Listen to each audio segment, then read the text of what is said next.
শুভেচ্ছা। বাঙালিয়ানার সায়ান্নের সংবাদে স্বাগত। শুরুতেই শুনে নিচ্ছি সংবাদ শিরোনাম। ফরিদপুরের ভাঙ্গায় সংসদীয় আসন পুনর্বিন্যাসের প্রতিবাদে সরকারি প্রতিষ্ঠানে ব্যাপক ভাঙচুর, অগ্নিসংযোগ।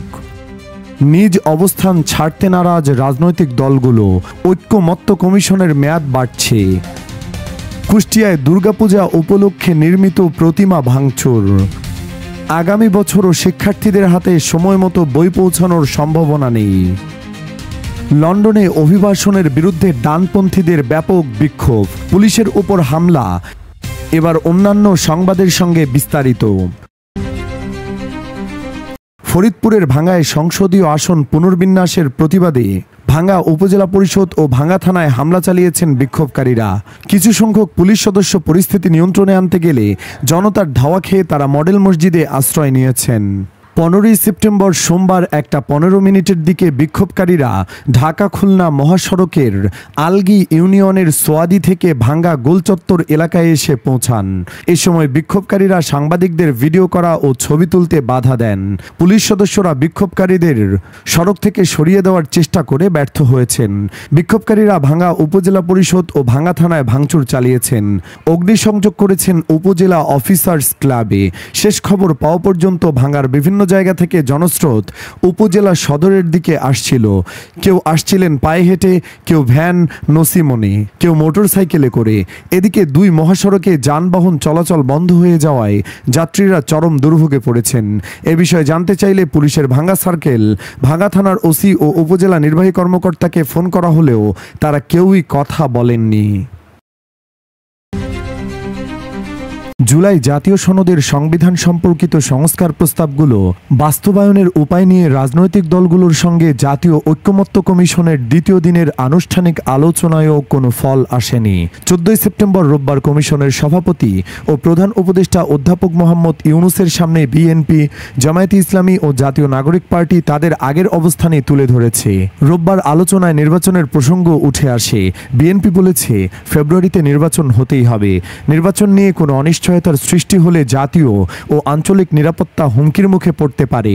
অন্যদিকে জামায়াতে ইসলামী বলেছে, তারাও ফেব্রুয়ারিতে নির্বাচন চায়, তবে জুলাই সনদের ভিত্তিতে নির্বাচন হলে সেটা সুষ্ঠু ও গ্রহণযোগ্য হবে। এনসিপি বলেছে, সংস্কার টেকসই করতে হলে দরকার গণপরিষদ নির্বাচন। জাতীয় ঐক্যমত্য কমিশনের মেয়াদ সোমবার শেষ হওয়ার কথা, তবে রোববারের আলোচনায় একাধিক দল প্রধান উপদেষ্টার কাছে কমিশনের মেয়াদ বাড়ানোর অনুরোধ করে। সংশ্লিষ্ট সূত্র জানায়, জাতীয় ঐক্যমত্য কমিশনের মেয়াদ আরেক দফায় বাড়ানো হচ্ছে। সনদ বাস্তবায়নের উপায় নিয়ে আগামী বুধবার রাজনৈতিক দলগুলোর সঙ্গে কমিশনের আবার আলোচনা হতে পারে। কুষ্টিয়ার মিরপুর উপজেলার পোড়াদহ ইউনিয়নের স্বরূপদহ পালপাড়া কালী মন্দিরে প্রতিমা ভাঙচুরের ঘটনা ঘটেছে। ভাঙচুরের পর ঘটনাস্থলে থাকা একটি নজরদারি ক্যামেরা নিয়ে গেছে দুর্বৃত্তরা। 14 সেপ্টেম্বর রোববার রাত 8:30টার দিকে এ ঘটনা ঘটে। ঘটনার খবর পেয়ে কুষ্টিয়ার police super Mohammad Mizanur Rahman, RAB 12 Kushtia ক্যাম্পের কোম্পানি কমান্ডার সুদীপ্ত সরকার সহ স্থানীয় রাজনৈতিক দলের নেতারা ঘটনাস্থলে ছুটে যান। মন্দির কমিটির সভাপতি অমরেশ ঘোষ বলেন, মন্দিরে কার্তিক ও সরস্বতী প্রতিমার মাথা ও হাত ভাঙচুর করা হয়েছে। ওই সময় এলাকায় বিদ্যুৎ ছিল না, আবার গুড়ি গুড়ি বৃষ্টিও পড়ছিল। এই সুযোগে কে বা কারা প্রতিমা ভাঙচুর করেছে? মিরপুর থানার ওসি মমিনুল ইসলাম গণমাধ্যমকে বলেন, সংবাদ পাওয়ার পর ঘটনাস্থলে যায় পুলিশ। কার্তিক, সরস্বতী সহ আরও কয়েকটিতে ভাঙচুর করা হয়েছে। সেখানে একটি আইপি ক্যামেরা ছিল, সেটিও নিয়ে গেছে দুর্বৃত্তরা। এ ঘটনায় কাউকে সন্দেহ বা কারা জড়িত থাকতে পারে তা মন্দির কমিটি বলতে পারছে না, তারা মামলা দিতেও চাইছে না। আগামী বছরও শিক্ষার্থীদের হাতে সময় মতো বই পৌঁছানোর শঙ্কা। চলতি মাসে প্রাথমিকের বই ছাপা শুরু করা গেলেও মাধ্যমিকের ক্ষেত্রে এখনও জটিলতা কাটেনি। মাধ্যমিকের ষষ্ঠ, সপ্তম ও অষ্টম শ্রেণীর পাঠ্য বইয়ের টেন্ডার সম্পন্ন হয়েছে। অপরদিকে অষ্টম ও নবম শ্রেণীর পাঠ্য বইয়ের টেন্ডারের মূল্যায়ন এখনও শেষ হয়নি। ফলে মাধ্যমিকের পাঠ্য বই সঠিক সময়ে ছাপার ক্ষেত্রে জটিলতা রয়ে গেছে। সংশ্লিষ্টরা বলছেন, প্রাথমিকের পাঠ্য বই যথাসময়ে শিক্ষার্থীদের হাতে পৌঁছানো গেলেও মাধ্যমিকের পাঠ্য বই ছাপার কাজ দেরিতে শুরু হচ্ছে। ফলে আগামী জানুয়ারির প্রথম দিন মাধ্যমিকের সব বই হাতে পাবে না শিক্ষার্থীরা। তবে মুদ্রণ মালিকদের আন্তরিকতা থাকলে ষষ্ঠ, সপ্তম ও অষ্টম শ্রেণীর পাঠ্য বই জানুয়ারির প্রথম দিকেই শিক্ষার্থীদের মাঝে সরবরাহ করা যেতে পারে।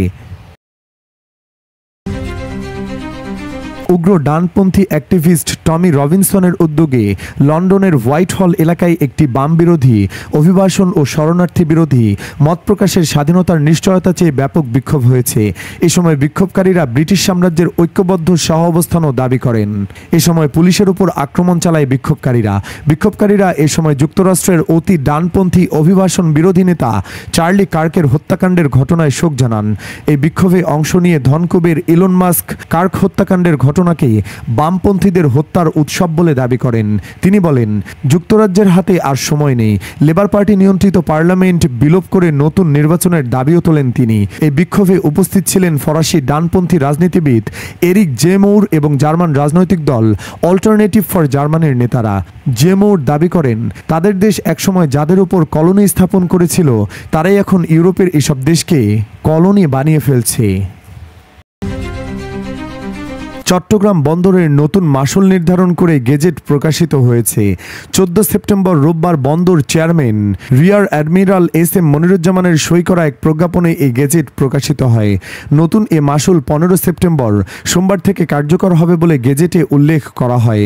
প্রকাশিত গেজেট অনুযায়ী প্রত্যেকবার বন্দর এলাকায় প্রবেশের জন্য প্রতি গ্রস টনের জন্য $0.306, পোর্ট লিমিটের মধ্যে লাইটার ও ট্যাঙ্কারের ভেসেল ওয়ার্কিং চার্জ ধরা হয়েছে প্রতি গ্রস টনে $0.017।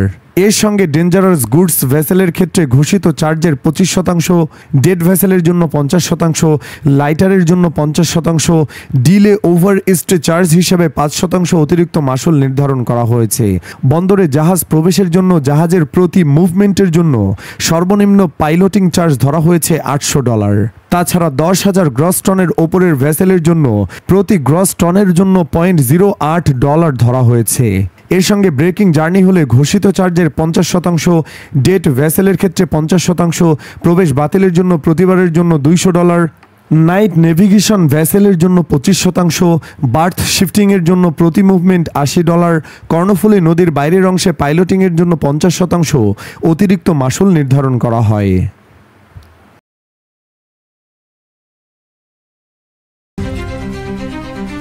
আসন্ন ত্রয়োদশ জাতীয় সংসদ নির্বাচনে ব্যবহারের জন্য ভোটের সামগ্রী সরবরাহ শুরু হয়েছে। ইতিমধ্যে এসব সরঞ্জাম আসতে শুরু করেছে নির্বাচন কমিশনে। কয়েক মাস আগে দেওয়া কার্যাদেশের ভিত্তিতে সেপ্টেম্বরের শুরুতেই অন্তত 6টি সামগ্রী ধাপে ধাপে এনে রাজধানীর আগারগাঁওয়ের নির্বাচন ভবনে সংরক্ষণ করা হচ্ছে। গত 11 সেপ্টেম্বরও কয়েকটি চালান এসেছে। রোববারও কিছু সামগ্রী আনা হয়েছে বলে জানা গেছে। নির্বাচন কমিশনের উপসচিব রাশেদুল ইসলাম জানান, লাল গালা, স্বচ্ছ ব্যালট বক্সের lock, official seal, marking seal, বড় হোসিয়ান ব্যাগ, ছোট হোসিয়ান ব্যাগ সামগ্রীর চাহিদার কিছু অংশ সরবরাহ শুরু হয়েছে। বড় ও ছোট হোসিয়ান ব্যাগ চাহিদার সবগুলোই পৌঁছে গেছে। ধাপে ধাপে অন্যগুলো আসছে। নেপালে সাম্প্রতিক জেনজির আন্দোলনে নিহতদের পরিবার ঘোষণা করেছে শহীদ স্বীকৃতি এবং রাষ্ট্রীয় মর্যাদা সহ বিভিন্ন দাবি পূরণ না হওয়া পর্যন্ত তারা তাদের প্রিয়জনদের মরদেহ গ্রহণ করবেন না। তাদের এই দাবির মধ্যে নিহতদের পরিবারের সচিব পর্যায়ে পেনশন সুবিধা দেওয়ার দাবিও রয়েছে। নবনিযুক্ত প্রধানমন্ত্রী সুশীলা কার্কির বাসভবনের সামনে অবস্থান নিয়ে এই ঘোষণা দেন তারা। এদিকে আন্দোলন ও সহিংস বিক্ষোভে নিহতদের স্বজন ও আহতদের পক্ষ থেকে ইতোমধ্যেই একটি সংগ্রাম কমিটি গঠন করা হয়েছে। রোববার তারা প্রধানমন্ত্রী সুশীলা কার্কির সরকারি বাসভবন বালুওয়াটারের সামনে জড়ো হয়ে জানান, প্রধানমন্ত্রীর সঙ্গে সরাসরি সাক্ষাৎ করার অপেক্ষায় আছেন তারা। কমল সুবেদী নামে নিহত এক তরুণের স্বজন বলেন, শনিবার প্রধানমন্ত্রীর সঙ্গে মৌখিকভাবে সমঝোতা হয়েছে, তবে রোববার লিখিত প্রতিশ্রুতি দেওয়ার কথা ছিল।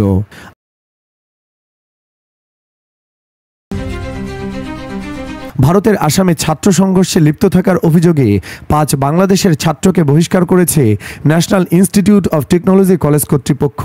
শাস্তির অংশ হিসাবে গত 12 সেপ্টেম্বর তাদের হোস্টেল থেকেও বহিষ্কার করা হয়। কলেজ কর্তৃপক্ষ জানিয়েছে দ্রুতই তাদের বাংলাদেশে ফেরত পাঠানো হবে।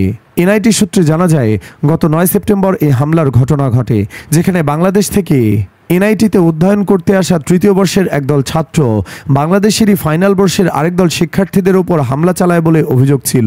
উত্তর পূর্ব ভারতের অন্যতম প্রিমিয়াম শিক্ষা প্রতিষ্ঠান আসামের এনআইটির ডিরেক্টর অধ্যাপক দিলীপ কুমার বৈদ্য এই ব্যাপারে বলেন, আমরা বিষয়টি পুঙ্খানুপুঙ্খভাবে তদন্ত করেছি এবং অবশেষে 5 জন প্রধান অভিযুক্তকে একটি শিক্ষাবর্ষের জন্য বরখাস্ত করেছি।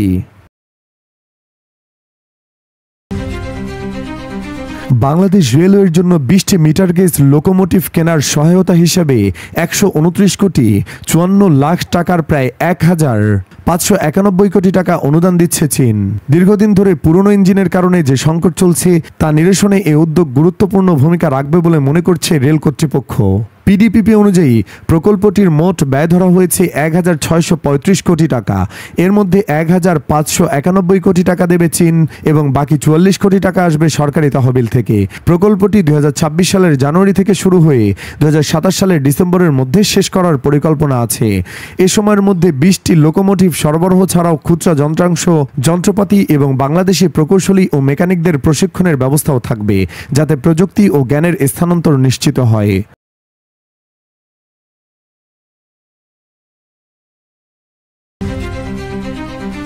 যশোরের বাঘারপাড়ায় মহাসড়কে দাঁড়িয়ে থাকা বাস বোঝাই ট্রাকে বাসের ধাক্কায় পুলিশ কর্মকর্তা সহ 3 জন নিহত হয়েছে। 14 সেপ্টেম্বর রোববার রাত 11:15টার দিকে উপজেলার ভাঙ্গুরা বাজার এলাকায় এ দুর্ঘটনা ঘটে।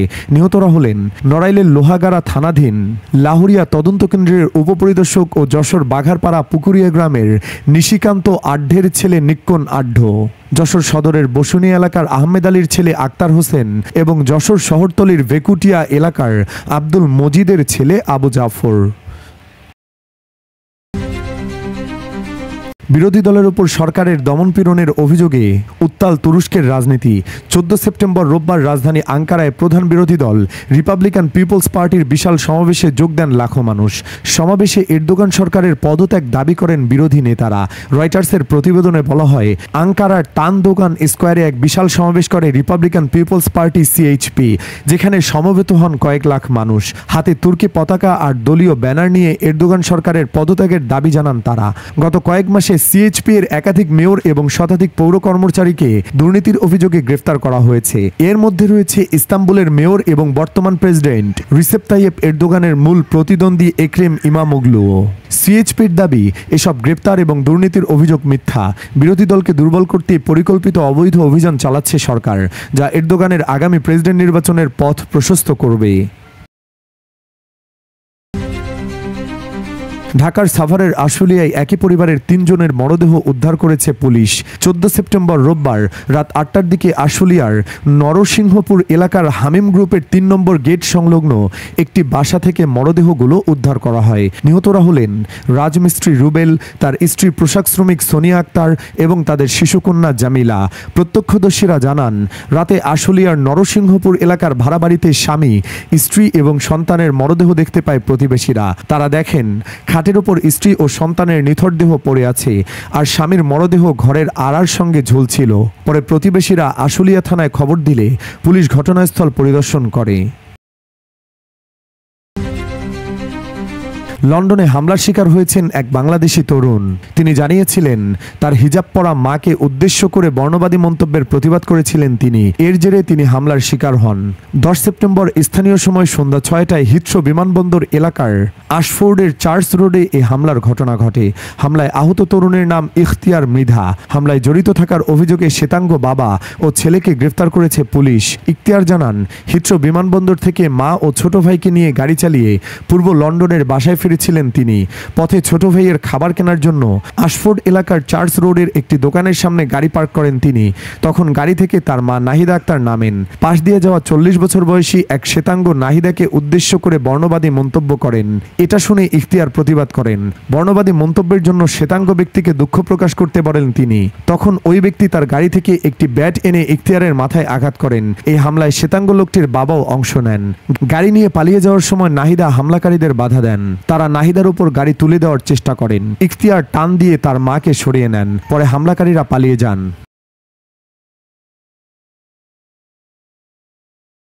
বাঙালিয়ানার সায়ান্নের সংবাদ শেষ হলো। ধন্যবাদ।